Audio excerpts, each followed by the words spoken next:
Assalamualaikum warahmatullahi wabarakatuh. Ketemu lagi dengan Bribka Suyono, masih di channel Suyono Listrik. Tentunya masih membahas seputaran anxiety, psikosomatik maupun asam lambung. Tentunya berdasarkan pengalaman saya, mengenalkan sedikit yaitu olah rasa, yaitu mengelola pikiran dan perasaan, olah pikir, olah rasa, olah jiwa. Ya gitu. Bagaimana kabar Anda? Saya doakan semoga Anda selalu sehat jasmani, sehat jiwani, dilindungi oleh Allah dimanapun, kapanpun, dan segera lepas dari anxiety, psikosomatik maupun asam lambung. Bangun tidur, capek sekali saya, terus terang ya. Tadi tidur sebentar, sekitar 30 menit lah, terus bangun, terus saya ingin memberikan sebuah sharing ya sama Anda semua. Jadi ini Anda tonton sampai selesai ya, tonton sampai selesai. Terima kasih video yang kemarin Anda kebanyakan nonton sampai selesai. Nah itu yang saya harapkan, supaya apa? Supaya video saya ini tidak Anda tonton setengah-setengah. Saya ngoceh begini percuma dong kalau Anda tidak mendengarkan. Padahal apa yang saya ungkapkan ya ini sesuai dengan apa yang saya alami, ya apa yang saya lakukan gitu. Saya tahu kok kalau Anda saat ini masih susah untuk cuek. Saya tahu karena apa? Anda mungkin baru mengalami ya 1 bulan, 2 bulan, 3 bulan atau berapa bulan.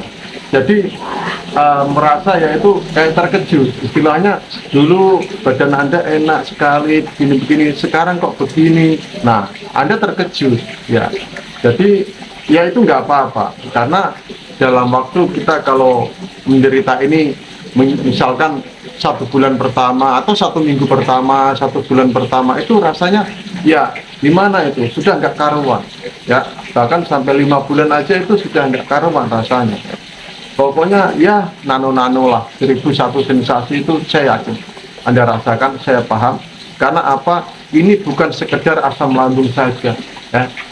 Ini adalah gut anxiety disorder, asam lambung disertai kecemasan. Nah, apakah pikiran saya salah Pak memikir hal-hal begini-begini? Sebenarnya tidak salah di pikiran Anda ya. Pikiran Anda itu begitu karena Anda yang menuntun ya, semoga Anda paham. Jadi nggak salah Anda terlalu memikirkan sesuatu yang menakutkan. Pikiran Anda nggak salah. Karena apa? Ya ini, kalau dalam waktu 1 bulan, 2 bulan Anda baru mengalami itu, pikiran Anda pasti kemana-mana. Nggak salah itu. Nah, tetapi Anda harus perlu tahu bahwa pikiran Anda kemana-mana itu ada yang nuntun ya. Yang nuntun Anda sendiri, trauma dari Anda, depresi dan sebagainya, luka batin. Nah itu yang menuntun ya. Jadi sebenarnya pikiran Anda nggak salah sebenarnya. Saya juga begitu, sebenarnya nggak salah pikiran saya dulu begini-begini, nggak salah. Setelah saya simpulkan, ini menurut pendapat saya loh ya, jangan Anda menjadi patokan ya gitu. Nah supaya Anda itu tidak terlalu takut dengan apa yang Anda alami, terus tidak menambah kerebutan di pikiran Anda, biar pikiran Anda itu tidak terbebani dengan hal-hal yang lain yang sebenarnya itu memang wajar Anda rasakan ya. Itu sadarilah bahwa psikosomatik itu gejalanya ya begini ya. Kalau kita sudah sadar akan gejalanya begini, ya sudah, kita terima dengan ikhlas, kita tetap berusaha, tetap berikhtiar insani maupun ilahi ya begitu. Nah sakit ini bukan untuk Anda hindari, gak bisa Anda menghindari ya. Anda sudah menderita ini, mau menghindar gimana? Harus Anda hadapi begitu ya. Sakit pun itu hanya bisa kita cegah, tidak bisa kita hindari gitu ya. Kadang kita sudah menjaga pola makan, kadang kita sudah menerapkan pola hidup sehat, tetapi masih juga kadang sakit ya, entah batuk, entah flu, pilek, demam dan sebagainya. Nah gitu ya.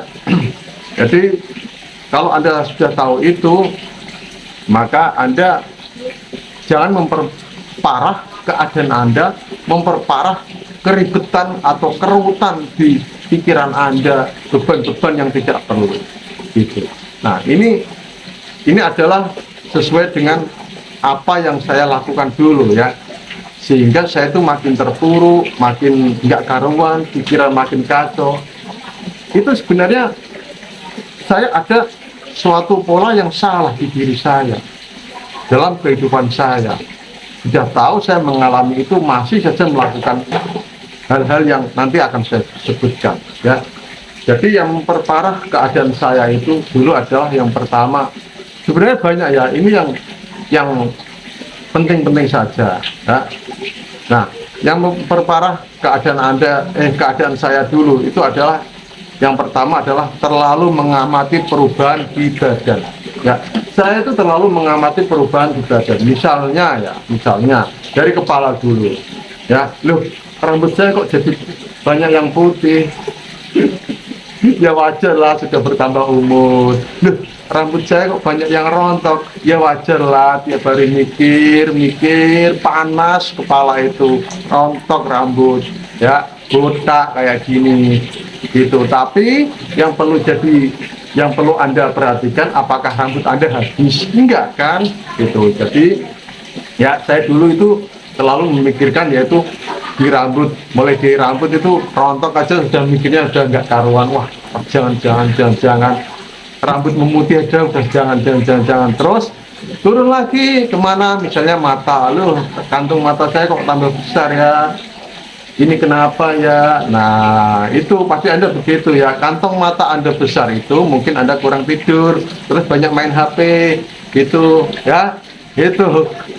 Terus turun lagi, saya mengamati mulut saya kok agak begini dan sebagainya.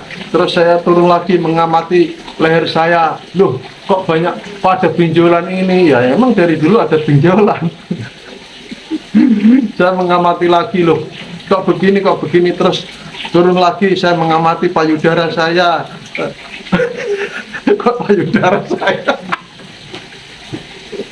kok gede aku.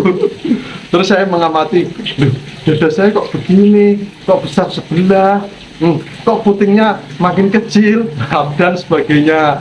Nah, itu turun lagi saya ke perut, perut saya kok tambah keras, kok kayak besar sebelah, dan sebagainya begitu.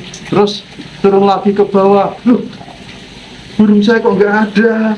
Oh, ternyata bersembunyi di semak-semak. Kasihan burung ini, lama nggak saya gunakan, kok tambah mengecil ya burung saya, kenapa? Turun lagi ke kaki dan sebagainya, ribet Anda kalau memikirkan itu. Yang perlu Anda ketahui ya, saya nggak menyalahkan ya, misalnya Anda berpikir kayak gitu terus, terlalu mengamati badan Anda, ribet, kacau pikiran Anda. Itu yang saya lakukan dulu ya, semakin kacau. Karena apa? Anda harus sadar bahwa bertambahnya umur pasti ada perubahan di raga kita ya, itu. Terus karena Anda sakit memikirkan hal-hal yang ya terlalu menakutkan, ya pasti Anda melihat apa saja yang ada di tubuh Anda, itu Anda membayangkan hal yang, oh jangan-jangan saya begini kok, begini dan sebagainya. Itu juga dulu saya lakukan ya, padahal itu sebenarnya menurut pendapat saya itu nggak perlu. Kalau saat ini Anda menderita psikosomatik, nggak perlu ya, nggak perlu terlalu mengamati perubahan di raga Anda nah. Atau Anda mengamati apa lagi ya di tubuh Anda. Nah, itu nanti Anda akan menjadi sangat terpuruk, karena Anda nanti tertujunya sama, jangan-jangan perut saya ini. Nah, Anda menghadirkan pikiran Anda untuk memikirkan di perut yang terjadi perubahan, akhirnya mumet pikiran Anda, stres. Itu ya. Terus yang kedua, terlalu takut dengan apa yang saya keluarkan di badan saya. Misalkan air kencing saya ya, Saya dulu kalau kencing, kalau pagi itu agak keruh, warnanya agak kuning. Ya kuning sih. Padahal itu menurut dokter justru malah wajar. Nah, itu ya. Kecuali kalau warnanya kayak kopi. Nah, itu Anda konsultasi sama dokter. Terus kencing saya berbusa. Ya, saya terlalu berpikir, kencing saya berbusa ini kenapa? Wah, mumet saya. Selama saya kencing itu saya lalu lihat, wah, kok masih berbusa ya? Coba saya kencing di kloset. Makin banyak busanya. Ini kenapa? Nah, itu ya. Kalau Anda mengalami hal seperti itu, kencing Anda berbusa, Anda harus beranikan diri cek laboratorium urin. Kalau proteinnya negatif berarti normal. Sudah, itu saja. Atau Anda yakin bahwa Anda nggak apa-apa, sudah.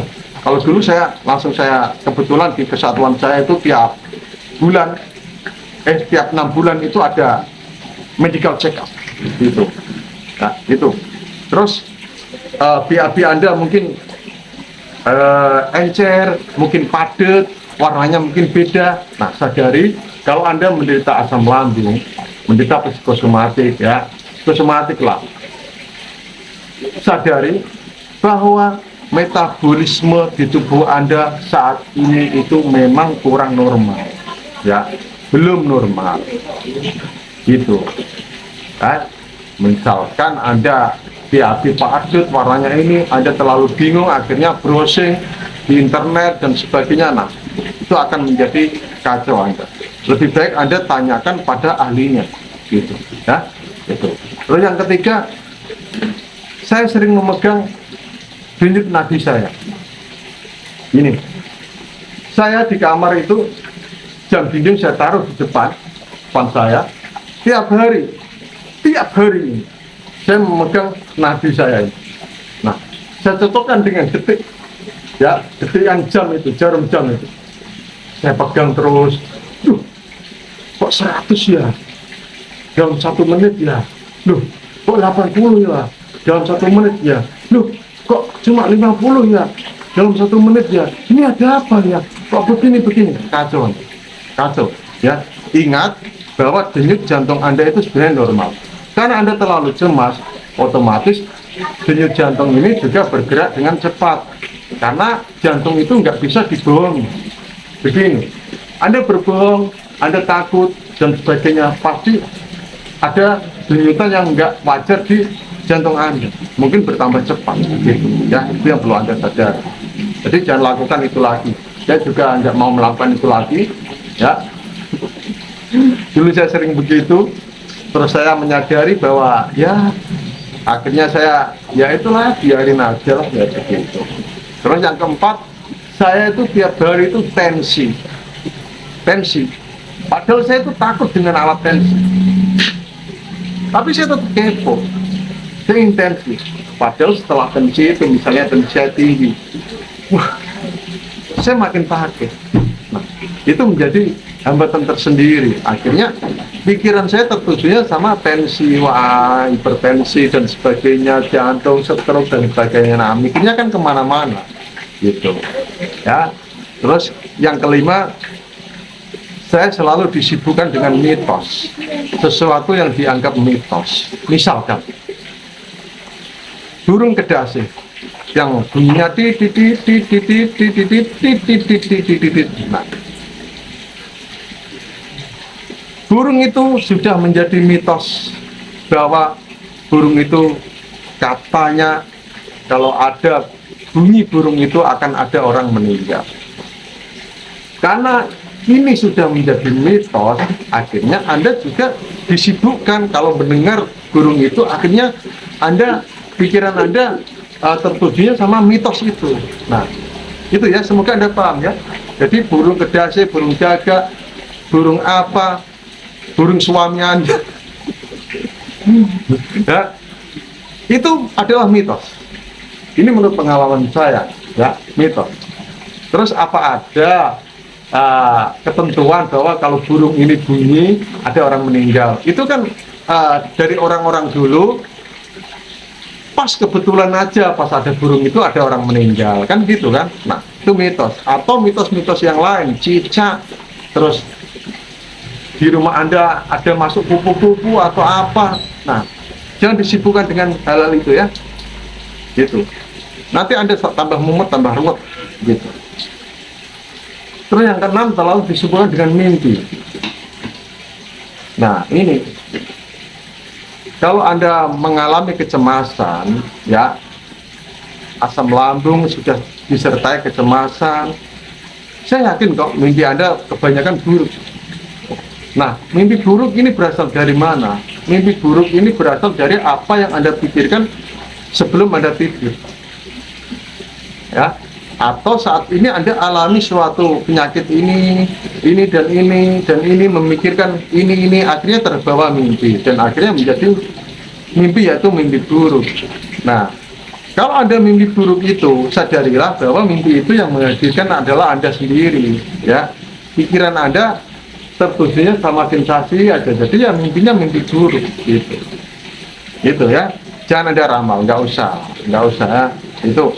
Terus yang ketujuh, terlalu aktif di media sosial, mantengin HP berjam-jam. Nah, ini kalau Anda sudah tahu goyangan, sempoyongan, mata blur, kalau lihat HP kayak begini, ya sudah, jangan terlalu aktif di media sosial. Apalagi sekarang kan di TikTok, di Instagram menghadirkan berita-berita yang banyak yang menakutkan dan sebagainya. Nah, sudahlah, Anda hanya cukup tahu saja. Lebih baik Anda nonton YouTube, motivasi dan sebagainya, atau tontonan Anda yang menghibur Anda, yang membuat Anda tertawa, tersenyum dan sebagainya. Itu ya, itu yang perlu Anda pahami. Terus yang kedelapan, saya dulu selalu browsing, googling, searching gejala-gejala penyakit. Wah, sebenarnya nggak boleh. Kalau saat mengalami penyakit tertentu ya, apalagi anxiety psikosomatik, itu sebenarnya menurut saya ya, itu nggak boleh googling gejala-gejala penyakit. Itu ya, jangan lakukan lagi. Pokoknya jangan lakukan itu lagi ya. Cukup tahu saja. Itu. Terus atau Anda langsung bertanya pada ahlinya, dokter ya.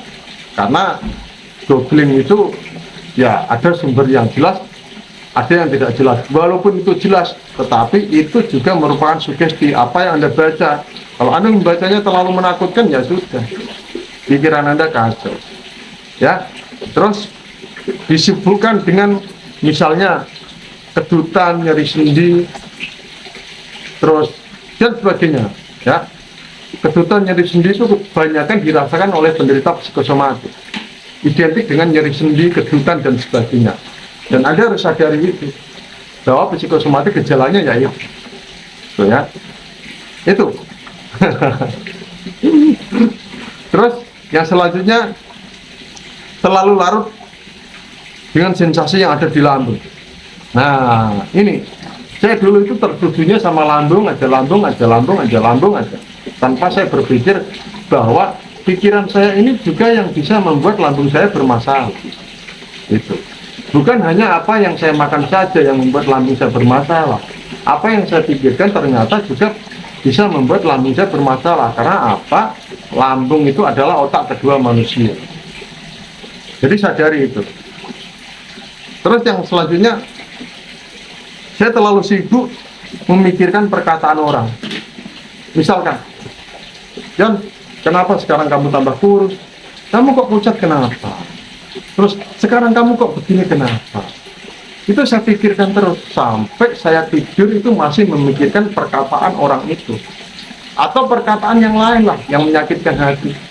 Terlalu saya pikir, orang kok bilang begini ya, tadi dia bilang begini ya, akhirnya nggak bisa tidur. Nah, nanti bisa terbawa mimpi gitu ya. Itu perlu Anda pahami. Memang tidak gampang melakukan hal-hal tersebut, tetapi ya Anda sadari dulu, Anda latih ya. Saya juga dulu juga melakukan itu. Kalau Anda masih melakukan itu wajar, karena Anda sudah tahu tentang edukasinya, ya jangan Anda lakukan. Kalau bisa jangan Anda lakukan. Oke lah, boleh Anda terapkan atau Anda boleh mengabaikan, terserah Anda. Yang penting saya sudah berbagi pada Anda gitu. Oke, saya mau mandi. Salam sehat dari Trip Kasyono. Wassalamualaikum warahmatullahi wabarakatuh.